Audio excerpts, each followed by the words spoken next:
இப்படியா சொல்லுது, தெளிவா வாசிங்க. கர்த்தருக்கு ஸ்தோத்திரம். எப்படி அவர் அதிசயமானவர், அந்த அதிசயமான தேவன் அதிசயமான காரியங்களை வரப்போகிற ஆண்டுகளை உங்களுக்கு செய்ய போறார். உங்க வாழ்க்கையில் அதிசயம் நடக்க போகுது.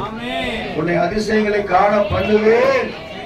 ஒரு வேலை துக்கத்தோடு இந்த வருஷம் நம்ம கடந்து போயிருப்போம். பல துக்கங்கள், பலரை இழந்திருக்கலாம், பல வேதனை நமக்குள்ள காணப்பட்டிருக்கலாம், பல பிரச்சனை நமக்குள்ள காணப்பட்டிருக்கலாம், பல போராட்டங்கள் காணப்பட்டிருக்கலாம்.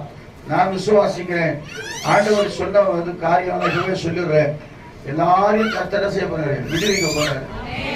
விடுவித்து அதிசயங்களை காணப்படும்படியாய் கர்த்தர் செய்ய போறாரு. இல்லையா சொல்லுவோமா? உங்க முகத்தை பார்க்கும்போது சிரிச்சுக்கிட்டே இருக்கணும். கிறிஸ்துமஸ் வந்து சில பேர் அப்படியே கேட்கத்தோட சாப்பிடுறாரு. நல்லா உற்சாகமா கர்த்தருக்கு சொல்ல, தேவ சமுத்திர அதிசயங்களை காண பண்ணுவேன் சொல்லும். இப்பவே அதிசயம்